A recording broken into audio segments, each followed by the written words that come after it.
Hey y'all, these Dixie Belle purple, this deepest color you see here is their Aubergine. Here's what I've decided for right now. And if this doesn't work, this is another one of those learning lessons that I'm gonna share with you. If this doesn't work, the good thing is this is paint.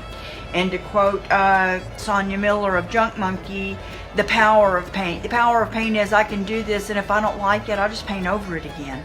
I can change it again, but I'm bound and dang determined that these things are going to be purple and that they're going to use some of these other colors in them.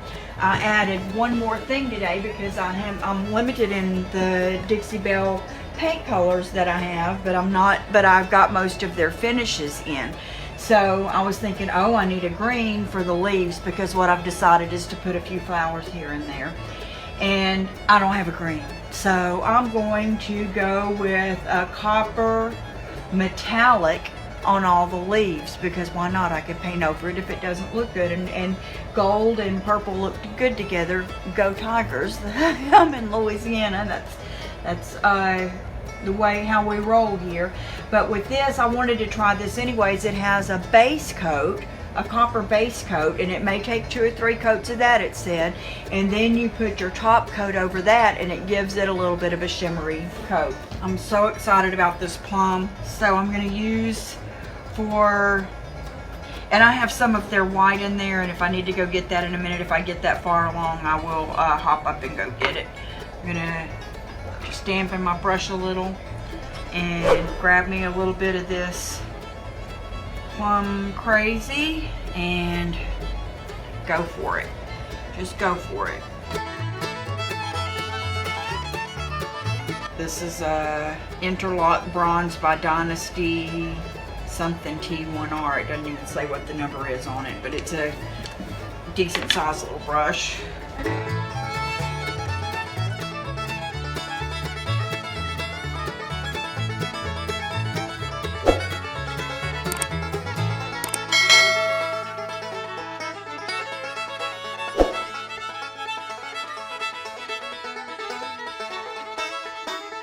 I'm going to go toward the center inside of these blossoms with the Amethyst, which is a bright purple. I'm using that same brush because that seemed to be easy, even though a little smaller one would probably be better. I didn't bring anything with the same round shape that was a little bit smaller. I'm going to paint out of the lid here. There's plenty. Isn't that gorgeous?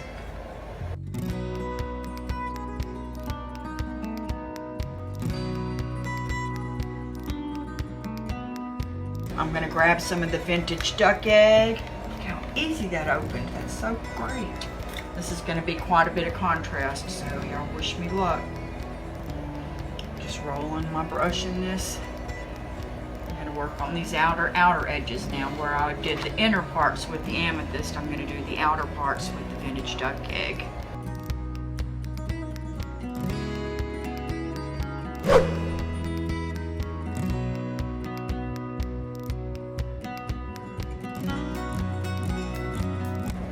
That's not too bad for an abstract rose.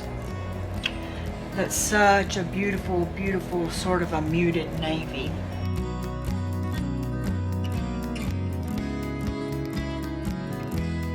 Okay, now I've never even opened this metallic copper. This is brand new. I'm opening it here fresh for you today. Okay, wish me luck because this could change the look of everything. I really had in my mind that this needed to be a green. I'm going to at least switch to a smaller brush and I'm going to go for it.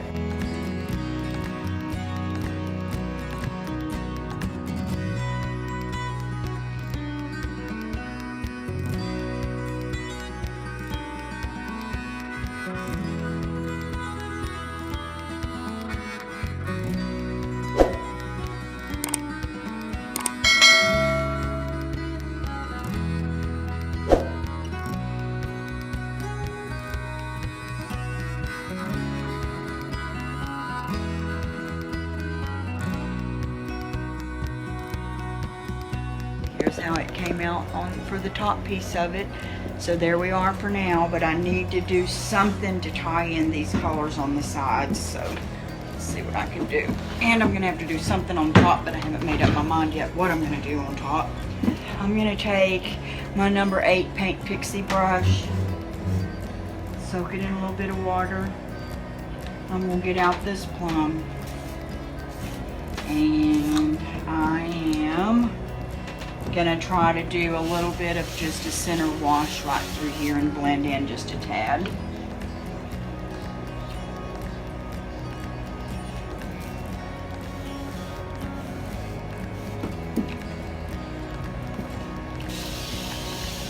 Dampen that really good. Give myself a little bit of, it's probably too damp now and gonna run. That's okay.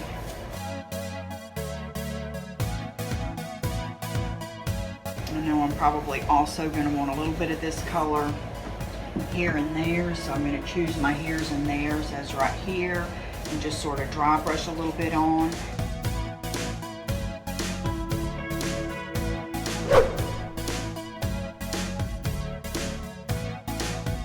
I'm going to rinse off my brush. I've got another one. I wonder if I'm just going to dampen this other one and leave that one in there so there won't be a chance of much of the plum being on it.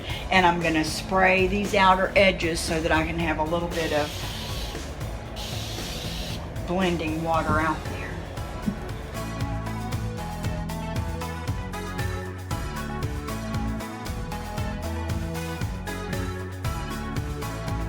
It's about, actually, honestly, where I want it.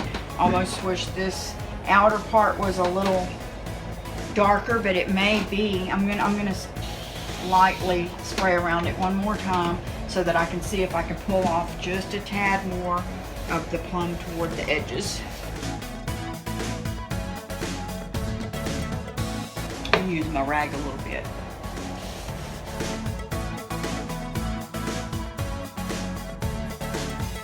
That's pretty much exactly what I wanted. Can't believe that just happened.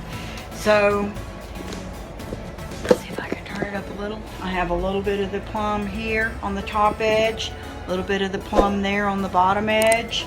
Blended in the plum through the center, and I'm sure more of the aubergine will come through once I wax it, and then we'll see how the flowers that I put on front. I may still come in and put a little bit, depends on how brave I am, come around these a little bit with just a little bit of that plum. But I think that might be a good idea to have a little bit of that plum sort of highlighting like a halo look off of those flowers. So that's my plan B for today. Here was my plan A fail, and we shall see, because if we don't like plan B, we'll paint the whole dang thing over and go to a plan C. That's the good thing about paint. Thank you for joining me, and watch as we progress on this piece. Thanks, bye.